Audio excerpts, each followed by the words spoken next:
पिछले एपिसोड में हमने देखा था कि कंपटीशन जो था वो शुरू हो चुका था। सारे लोग अपना बेस्ट दे रहे होते हैं ताकि सेमीफाइनल के अंदर अच्छा परफॉर्मेंस दिखा सके। जितने भी लोग थे वो सभी एक से बढ़कर एक टैलेंटेड लोग थे और उन्हीं में अपना टैलेंट दिखाने का मौका चैंपियन को भी मिलता है। और जब चैंपियन को ऐसा मौका मिले तो वो ऐसा मौका थोड़ी ना जाने देगा। वो तुरंत अपनी पावर का यूज करते हुए जितने भी लोग उसके सामने आते हैं वो सभी को धूल चढ़ा देता है। वो ऐसा मारता है उन लोगों को जिसका हिसाब भी नहीं था। कोई भी चैंपियन के सामने टिक ही नहीं पाता। उसने सभी की वॉट लगा कर रख दी थी। इस तरह से सेमीफाइनल वगैरह जो होते हैं वो यहाँ पर खत्म हो जाते हैं और सिर्फ बचे हुए थे टॉप 4। मतलब सारे लोग हट चुके हैं और सिर्फ 4 लोग बचे हैं जिनमें से एक ही विनर होगा इस कंपटीशन को। वो फर्स्ट रैंक हासिल करेगा जिसमें अपना एक चैंपियन भी था। और वो कैसे ना हो, वही तो सबसे प्रबल दावेदार है नंबर 1 रैंकिंग हासिल करने का, तो उसका तो वहां होना बनता ही था। जिसके बाद यहाँ से ये एपिसोड शुरू होता है। तो इस एपिसोड की शुरुआत में मास्टर जो थे वो यहाँ पर टॉप 4 के जितने भी लोग थे उन सभी से कह रहे होते कि देखो ये जो टॉप 4 होगा ना उनमें से जो जीतेगा वो ही फर्स्ट रैंक हासिल करेगा। तो एक हिसाब से तुम लोग यहाँ पर दो का एक ग्रुप बना लो। तुम 4 लोग हो तो 2 लोग का ग्रुप बना लोगे, तो 2 लोग आपस में फाइट करोगे। उसके बाद दूसरे ग्रुप का नंबर आएगा और एक जीतेगा तो फिर पहले वाले ग्रुप से वो मुकाबला करेगा। इससे आसानी होगी और सबको बराबर का चांस मिलेगा नंबर 1 रैंकिंग हासिल करने का। तो ये सुनते साथ ही चेन शियाओ जो था वो सामने आकर खड़ा होता है और बाकी तीनों से कहता है कि देखो ये नाटक करने की जरूरत नहीं है। मैं यहाँ पर तुम लोगों को खुला चैलेंज देता हूँ कि अगर तुम लोग मुझे हरा पाए ना तो तुम मुझे डिस्क्वालीफाई कर देना, और अगर मैं यहाँ पर तुम तीनों को हरा कर जीत गया तो फर्स्ट रैंकिंग मेरी होगी। मैं फर्स्ट रैंकिंग हासिल करने के लिए तुम तीनों को एक साथ चैलेंज करता हूँ और अगर मैं यहाँ पर फर्स्ट रैंकिंग हासिल कर लेता हूँ तो उसके बाद तुम तीनों के पास मौका होगा एक दूसरे से फाइट करते हुए सेकंड, थर्ड और फोर्थ की पोजीशन ले लेना। क्या कहते हो? मस्त आइडिया दिया ना तुम लोगों को। तो ये सुनकर जितने भी लोग कंपटीशन देखने आते हैं वो लोग कहते हैं कि ये सठिया गया है क्या, चेन शियाओ पागल तो नहीं हो गया? अकेले वो 3 बंदों का मुकाबला करेगा, दिमाग खराब हो गया उसका। तो उन्हीं में वो जो ल्यूशी बंदा था ना जो कि चौथे नंबर पे होता है टॉप 4 के लिए क्वालिफाई करने के लिए, तो वो चेन शियाओ से कहता है कि तुझे क्या लगता है कि तू यहाँ पर इतनी आसानी से ये जीत जाएगा? तूने सबसे पहले अपना पत्ता कटा लिया है इस कॉम्पिटिशन से बाहर होने का, पहले तू ही बाहर होने वाला है अब तो। पर अपना चैंपियन इसके लिए तैयार नहीं होता कि आखिर वो इतनी खास अपॉर्चुनिटी उस चेन शियाओ को क्यों ही देते। तो चैंपियन कहता है कि हम सब आपस में एक दूसरे के साथ फाइट करेंगे और उसके बाद डिसाइड होगा कि फर्स्ट रैंकिंग कौन हासिल करता है। तो इसके बाद चैंपियन की बारी आई थी लड़ने की। सबसे पहले उसी ल्यूशी जो होता है ना उसके साथ, एक तरफ चैंपियन था तो दूसरी तरफ ल्यूशी होता है। वो दोनों यहाँ पर एक दूसरे से मुकाबला करने को तैयार थे। ल्यूशी सबसे पहले अपने फायर एलिमेंट की स्वॉर्ड को बाहर निकाल लेता है जो कि सबसे ज्यादा कमाल की उसकी टेक्निक होती है। उसके हर एक स्वॉर्ड में एक खास तरह के एलिमेंट की पावर थी और उसका मुकाबला कर पाना किसी के लिए भी काफी ज्यादा मुश्किल होता है। वो यहाँ पर आसानी से चैंपियन को हराते हुए जीतना चाह रहा था कि चैंपियन इस अटैक का कहाँ ही मुकाबला कर सकता है। वो यहाँ पर कहने लग जाता है चैंपियन से कि चैंपियन अब तक मैंने तेरी फाइट देखी है, परफॉर्मेंस अच्छा दिखा लेता है लेकिन मेरे सामने तू नहीं चल पाएगा। अब तुझे पता चलेगा कि स्ट्रॉन्ग बंदे से मुकाबला करने का अंजाम क्या होता है। वो तुरंत यहाँ पर अपनी पावर का यूज करते हुए थंडर स्वॉर्ड की पावर यूज करता है और उसकी मदद से चैंपियन के ऊपर अटैक करने लग गया था। पहले वो थंडर यूज करता है, फिर आइस एलिमेंट की स्वॉर्ड को वो यूज करते हुए चैंपियन के ऊपर अटैक करता चाहता है। उसके बाद वो अपनी एक के बाद एक करते हुए और भी जो बाकी एलिमेंट की स्वॉर्ड थी ना वो उन सभी को यूज कर लेता है। सारी की सारी एलिमेंट वाली स्वॉर्ड को उसने एक साथ अटैक देकर मार दिया था चैंपियन के ऊपर। चैंपियन के लिए अटैक रोकना थोड़ा टफ तो था पर चैंपियन को इससे क्या ही फर्क पड़ने वाला। वो बिंदास यहाँ पर अपनी इंक स्वॉर्ड बाहर निकालता है और उसका चलाते हुए वो सीधा कहने लग जाता है कि ठीक है तूने अपनी यहाँ पर अपनी फायर एलिमेंट स्वॉर्ड बाहर निकाली है ना, अब तू मेरी स्वॉर्ड टेक्निक दे, क्योंकि मैं भी यहाँ पर स्वॉर्डमैनशिप को अच्छे से जानता हूँ और मुझे भी अच्छी अच्छी टेक्निक यूज करना बहुत आता है। तो इसके बाद चैंपियन तुरंत अपनी यहाँ पर स्वॉर्ड बाहर निकालता है और अपने आइस की पावर का यूज करते हुए जितने भी अटैक वगैरह थे उस ल्यूशी के जितने भी अटैक वगैरह थे सबको यहाँ पर डिस्ट्रॉय करके रख दिया था। ल्यूशी कहता है कि बढ़िया, बहुत बढ़िया, मैंने तुमसे चैंपियन यही एक्सपेक्ट किया था क्योंकि तुम जितना दिखते हो ना कमजोर उतने कमजोर होते नहीं हो। तुम हमेशा यहाँ पर कमाल करके दिखाते हो, लेकिन ये मत भूलो कि मैं भी तुमसे ज्यादा कमाल का हूँ। मैंने अपनी पूरी जिंदगी गुजार दी है स्वॉर्डमैनशिप सीखने में, तो तुम्हारी स्वॉर्डमैनशिप की स्किल मेरे सामने क्या ही टिक पाएगी। वो एक बार फिर से अपनी पावर को यूज करता है और चैंपियन के सामने और भी अपने स्वॉर्डमैनशिप के अटैक वगैरह को एक्टिवेट करने लग गया था। अब जो वो अटैक यूज कर रहा था वो अपने कई सारे मल्टीपल क्लोन को बना लेता है और अब यहाँ पर उसके सारे क्लोन तैयार हो चुके थे चैंपियन के ऊपर अटैक करने के लिए। उन्होंने चारों तरफ से चैंपियन को घेर लिया था। चैंपियन कहने लग जाता है कि ये तुम्हारी मार्शल स्पिरिट है जिसका यूज करते हुए तुम अपने कई सारे क्लोन क्रिएट कर सकते हो। मानना पड़ेगा टेक्निक तो कमाल की है लेकिन ये सारे क्लोन मुझे बिल्कुल मामूली लग रहे हैं। लेकिन वो ल्यूशी कहता है कि तुम्हें पता है आज तक कि मैंने कभी भी अपनी ये वाली टेक्निक किसी को नहीं दिखाई थी, क्योंकि दिखाई तो लोगों को है लेकिन उसको देखने के बाद वो इंसान जिंदा ही नहीं बचा तो वो दूसरे को क्या बताएगा कि मेरी टेक्निक कैसी है। तो आज तूने मुझे यहाँ पर मजबूर किया है मेरी इस मार्शल स्पिरिट के अटैक को यूज करने में। तुझे खुद पर प्राउड होना चाहिए और अब तू यहाँ पर मरने के लिए तैयार हो जा। इसके बाद वो चला जाता है चैंपियन के ऊपर अटैक करने के लिए, लेकिन चैंपियन कहने लग जाता है कि क्लोन से मुकाबला करना, उसकी धज्जियां उड़ाना मेरे बाएं हाथ का खेल है। जब ओरिजिनल बंदा मेरा मुकाबला नहीं कर सकता तो क्लोन की क्या ही औकात है। वो तुरंत अपनी इंक स्वॉर्ड को एक्टिवेट करता है और ऐसा स्लैश अटैक देकर मारता है वो सारे के सारे क्लोन के ऊपर कि एक ही सेकंड के अंदर सब क्लोन डिस्ट्रॉय हो चुके थे। टेक्निक तो बड़ी कमाल की बनाई थी उस ज़्यूशन ने, लेकिन एक ही अटैक में चैंपियन ने उसको पूरी तरह से खत्म कर दिया। पूरा बेइज्जती हो गई होती है उस ल्यूशी की सबके सामने की। अपने अटैक की तारीफ कितनी ज्यादा कर रहा था लेकिन अटैक तो देखो एक पल के अंदर यहाँ पर डिस्ट्रॉय हो गया। चैंपियन का तो जलवा है जलवा।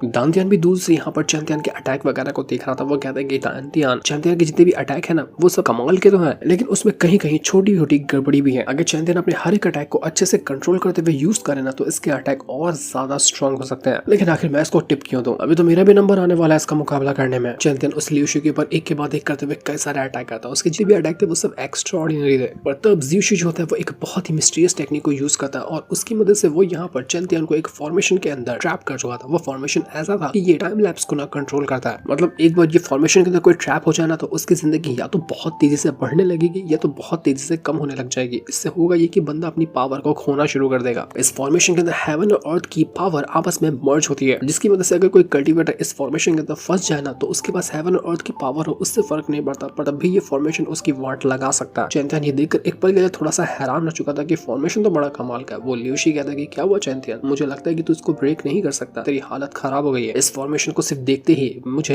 लगता है कि तुझे अब यहाँ पर सरेंडर कर देना चाहिए, क्योंकि अगर तू सरेंडर नहीं करेगा तो मैं तुझे इतनी बुरी मौत मारूंगा जिसके बारे में तूने कभी सोचा नहीं होगा। पर चैंपियन कहता है कि तुझे क्या लगता है कि इस फॉर्मेशन से मुझे तकलीफ हो रही है? बल्कि सच बताना चाहता हूँ मैं तुझे कि इस फॉर्मेशन से मुझे मजा आ रहा है, और जिस चीज से मुझे मजा आता है ना वो चीज कभी भी मेरा कुछ बिगाड़ नहीं सकती। देखिएगा कि कैसा मजा आ रहा है, अभी मैं तुझे दिखाता हूँ। चैंपियन तुरंत यहाँ पर अपनी लाइफ और डेथ की पावर को एक्टिवेट करने लग जाता है, क्योंकि वही उसकी लाइफ और डेथ की एक पावर थी जो कि हेवन और अर्थ के अटैक का मुकाबला कर सकती है। चैंपियन पहले डेथ एनर्जी को कल्टीवेट करता है, उसके बाद लाइफ एनर्जी को उसके साथ मर्ज करता है, और जब दोनों आपस में मर्ज होते हैं ना तो एक रीइंकार्नेशन पावर जनरेट हुई थी। और जैसे चैंपियन ने ये पावर को जनरेट किया था ना उसके अंदर से निकलने वाला ऑरा ऐसा था, इतना ज्यादा मिस्टीरियस और इतना ज्यादा डेंजरस था कि पूरा बैटल एरिना उसके ऑरा से कवर हो जाता है। लोगों की आंखें चौंधिया चुकी थी, उनको समझ नहीं आता कि वो भी अपनी आंखों से देख तो देख क्या रहे, कर क्या रहा है ये चैंपियन। चैंपियन का पावर और उसका ऑरा इतना ज्यादा डेंजरस था कि कोई इसको ढंग से आंख मिलाकर देख ही नहीं पाता। और जब यहाँ पर सब कुछ खत्म होता है तो हम देख पाते हैं कि चैंपियन बिंदास वहां पर खड़ा है, और उसका ज़्यूशी का जो अटैक था ना फॉर्मेशन वाला वो तो बिल्कुल पूरी तरह से खत्म ही हो चुका है। उस फॉर्मेशन के अटैक ने चैंपियन का एक बाल तक बाका नहीं कर पाया। चैंपियन ने यहाँ पर उस फॉर्मेशन की धज्जियां उड़ा कर रख दी। तो ये देखकर लोग कहने लग जाते कि लगता है अब यहाँ पर ये ज़्यूशी हारने वाला है। उसने अपने हर अटैक का यूज कर लिया लेकिन चैंपियन का वो मुकाबला नहीं कर पाया। अब हमें नहीं लगता कि इसके पास कुछ और अटैक बचे होंगे चैंपियन से फाइट करने के लिए। ये यहाँ पर हार ही नहीं आया। चेंशियाओ जो था वो चैंपियन से कहता है कि चैंपियन क्या कमाल दिखाया तुमने, मैं तुमसे इंप्रेस हो गया। तुमने अपने लाइफ और डेथ की पावर को मर्ज करते हुए एक नया रीइंकार्नेशन पावर को जनरेट किया जो कि बहुत ज्यादा कमाल की बात थी। और ये चीज इस तरफ इशारा करती है कि तुमने अपने लाइफ और डेथ की जो पावर है ना उसको बहुत अच्छी तरह से अंडरस्टैंड किया है, क्योंकि जब तक कोई बंदा इस पावर को अच्छे से अंडरस्टैंड ना कर ले वो इस तरह की रीइंकार्नेशन की पावर को जनरेट नहीं कर सकता। ज़्यूशी जो था वो भी यहाँ पर चैंपियन से कहना चाहता है कि चैंपियन तुम जो यहाँ पर अपना जलवा दिखाया ना सच में मैं तुझसे इंप्रेस हो गया। तू टैलेंटेड है, जितना तेरे लोग तारीफ करते हैं ना तो उस तारीफ का हकदार है, लेकिन किसी की सराहना करना, किसी को इसकी तारीफ करना, इसका मतलब ये नहीं होता कि वो सबसे ज्यादा स्ट्रॉन्ग बन जाता है। तुझे पता है ये जो मार्शल का रास्ता होता है ना, मतलब जो इंसान कल्टीवेशन के सफर पर निकलता है उसका अंत क्या होता है? उसका अंत सिर्फ एक ही होता है, मौत। यानी कि इंसान अगर फाइट करे तो फाइट करता रहेगा, और अगर वो अपने कदम पीछे कर ले तो मतलब उसको अपनी मौत ही स्वीकार कर लेनी चाहिए। तो इसलिए मैं तो यहाँ पर अपनी मौत स्वीकार करने को तैयार हूँ, लेकिन मैं आखिरी दम तक तुझसे मुकाबला करूंगा। वो तुरंत अपनी एक खास तरह की टेक्निक को एक्टिवेट कर लेता है, जिस वजह से ऐसा यहाँ पर पावर एक्टिवेट हुई थी ना कि पूरा का पूरा बैटल एरिना जो था वो एक रेड ऑरा से भर जाता है। वो रेड ऑरा इतना स्ट्रॉन्ग था कि कोई उसके अंदर सांस नहीं ले पाता। ये पावर उसके सोल एसेंस से बाहर निकल कर आ रही थी, यानी कि वो जो ज़्यूशी था वो अपने सोल एसेंस को बर्न कर रहा था, अपने दाव हार्ट को वो डिस्ट्रॉय करने पे लगा हुआ था, ताकि वो ऐसी पावर को क्रिएट कर सके जो चैंपियन का मुकाबला करने में उसकी हेल्प करेगी। अब इसके लिए उसको कोई भी कीमत क्यों ना चुकानी पड़े। उसने कहा ना कि आखिरी रास्ता मौत ही होती है, तो यहाँ पर वो मर जाए उसको फर्क नहीं पड़ता, लेकिन वो हार कर तो नहीं रह पाएगा। इस वजह से वो ये काम कर रहा था। चैंपियन ये देखकर हैरान हो जाता है कि आखिर इसकी टेक्निक किस तरह की है। ऐसा लगा कि मैं इस तरह की टेक्निक को पहले भी कहीं देख चुका हूं, पर समझ नहीं आ रहा कि कहाँ देखा हूँ और किस तरह से मैंने इसको पहचाना। तो स्वॉर्ड एम्पायर चैंपियन से कहना चाहता है कि हाँ, मुझे भी ऐसा लगता है कि मैंने इस ऑरा को महसूस किया, आज नहीं बल्कि 10,000 पहले एक ऐसा कल्टीवेटर था जिसके सामने सभी लोग झुका करते थे और उसके पास इस तरह की पावर थी। तो आखिर इस ल्यूशी के पास वो पावर कैसे आ गई? ल्यूशी यहाँ पर चैंपियन से कहना चाहते हैं कि तुझे पता है जो मैं पावर यूज कर रहा हूँ इसका नाम है ऑल डिस्ट्रॉइंग पावर। मतलब इस पावर के सामने चाहे दुनिया का कुछ भी सामने क्यों ना आ जाए वो नहीं टिक सकता, वो मर जाएगा। अब चाहे सामने वाला कितना भी स्ट्रॉन्ग क्यों ना हो मुझे उससे फर्क नहीं पड़ता। हालांकि कि इससे मुझे नुकसान होगा, मुझे तकलीफ हो सकती है, मेरी जान का खतरा है, लेकिन मैं अब पीछे हटने वाला नहीं हूँ। या तो आज तू मरेगा या तो आज मैं मरूंगा। छुटकू बीस जो था वो कहने लग जाता है कि आजकल के जवान लड़के, इनको क्या ही जोश चढ़ता है कि अपनी मौत को दांव पर लगा देते हैं ये लोग, वो भी एक फालतू सा अटैक करने के लिए, जो कि उसके बाद भी नतीजा वही निकलता है कि ये लोग हार जाते हैं। इसको दिमाग लगाते हुए चैंपियन के सामने सरेंडर कर लेना चाहिए था, वही बेहतर होता। मैंने तो सोचा था कि यहाँ पर ये जो लिu शी है वो कमाल का बंदा होगा, लेकिन ये तो बेवकूफ निकला, ये तो अपनी खुद की जान दांव पर लगा रहा है।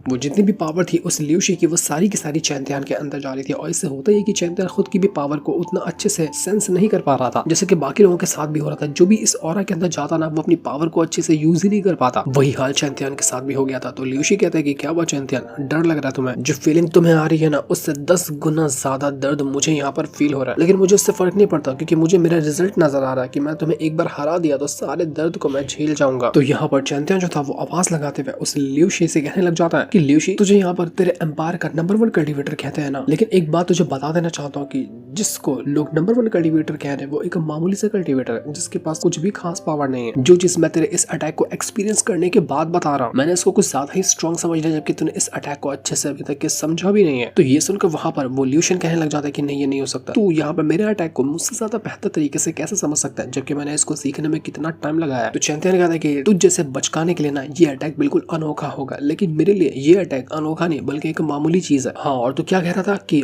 मार्शल जो कल्टीवेटर रास्ते पे चलते हैं उनका एक ही अंत होता है, या फिर मरना या फिर सरेंडर करना। सरेंडर से अच्छा है कि वो अपनी जान गवा दे। ये सिर्फ तेरे जैसे लोगों की सोच होगी, लेकिन मेरा तरीका ना थोड़ा सा अलग है। अगर मेरे सामने कोई ज्यादा उछलने की कोशिश करता ना, मैं उसको डिस्ट्रॉय कर देता हूँ, चाहे वो हेवन ही क्यों ना हो। मैं मरने से ज्यादा लोगों को डिस्ट्रॉय करने में, सब चीज को खत्म करने में विश्वास करता हूँ, जो कि तुझ जैसे बच्चे की औकात नहीं है। और तब चैंपियन अपनी पावर को यूज करता है और वो अपनी मार्शल स्पीड की जो स्वॉर्ड थी ना उसको बाहर निकालता है। जैसे उसने यहाँ पर इस स्वॉर्ड को बाहर निकाला, उसके अंदर से निकलने वाला ऑरा इतना ज्यादा ब्रूटल था जिसका हिसाब ही नहीं लगाया जा सकता। चैंपियन के पास खुद ही इतनी सारी स्वॉर्ड है कि उसको हर सिचुएशन के लिए अलग अलग स्वॉर्ड यूज करनी पड़ती है। और जैसे यहाँ पर चैंपियन ने इस स्वॉर्ड को यूज किया था ना, आसमान के अंदर क्रैक्स पड़ जाते हैं, वो सीधा आसमान को चीर चुका था। जो चीज ये दर्शा रही थी कि चैंपियन का जो अटैक है ना वो इतना ज्यादा ब्रूटल है कि इसके सामने किसी का भी टिक पाना नामुमकिन है। वहां पर जो लिu शी था वो देखकर एकदम घबरा जाता है कि नहीं, ये क्या हुआ, ये कैसा अटैक चैंपियन तुम यूज कर रहे हो। लेकिन जब तक वो कुछ सोच समझ पाता है कि असल में यहाँ पर हो क्या रहा था, तब तक उसकी हालत खराब हो चुकी थी। उसके हर एक अटैक डिस्ट्रॉय हो जाते हैं, वो बिल्कुल अधमरा हो गया था। वो यहाँ पर यकीन नहीं कर पाता कि नहीं, ये नहीं हो सकता, मैं आज सबके सामने हार गया। ये चीज मैंने अपने कभी भी बुरे से बुरे सपने में भी नहीं सोची थी कि मुझे कभी इस तरह की सिचुएशन फेस करनी पड़ेगी। मेरी टेक्निक को ये चैंपियन मुझसे बेहतर कैसे समझ सकता है। चैंपियन चाहता तो यहाँ पर उस लिu शी को मार देता है, लेकिन वो उसको मारता नहीं। वो उसके पास आता है और कहने लग जाता है कि देखो, जब तुम अपनी जान ही खतरे में डाल दोगे तो इतने सालों से जो तुमने मेहनत की है, इतनी कल्टीवेशन हासिल की है, इतना तुमने कठिनाइयों का मुकाबला किया है, उसका क्या फायदा मिलेगा? कुछ भी नहीं मिलेगा। तुम्हारी स्वॉर्ड, तुम्हारा हर कुछ वैसा ही रह जाएगा जो कि सिर्फ तुम्हारे लिए बना था। इसलिए आज से तुम जो अपना आखिरी रास्ता सोचते हो ना कि मरना ही बेहतर है, उसको खत्म करो और उठ जाओ मेरी तरह। जब हिम्मत दिखाओगे, जब पावर दिखाओगे तो तुम्हें अपने यहाँ पर रास्ता मिल जाएगा। मरना हर चीज का एंड नहीं होता। तो ये सुनकर वो जो लिu शी था वो काफी ज्यादा इंप्रेस होता है चैंपियन से और कहता है कि चैंपियन, सच में तुम बहुत अच्छे हो, मैंने तुम्हें अपना दुश्मन समझा था, लेकिन यहाँ पर तुमने मेरी न सिर्फ जान बचाई बल्कि मुझे एडवाइस भी दी, और मुझे जो ख्याल आ रहे थे मरने के उससे भी तुमने मुझे बाहर निकाला। मैं तुम्हारे सामने अपना सरेंडर एक्सेप्ट करता हूँ और आज से तुम मेरे लिए मेरे बड़े भाई हो। मेरी कोई औकात नहीं कि मैं तुम्हारे सामने मुकाबला कर सकूं, ना तुम्हारे सामने खड़ा हो सकूं। तो इस तरह से यहाँ पर वो जो लिu शी था वो तो इस कंपटीशन से बाहर हो चुका था। अब बचे थे सिर्फ 3 लोग जिनका मुकाबला होगा। तो चेंशिया हो गया था कि अब मजा आ रहा है ना इसमें, अब इस कंपटीशन को और ज्यादा इंटरेस्टिंग बनाने का टाइम आ चुका है, जिस इनके साथ ये वाला एपिसोड यहीं पर एंड हो जाता है। Thanks for watching.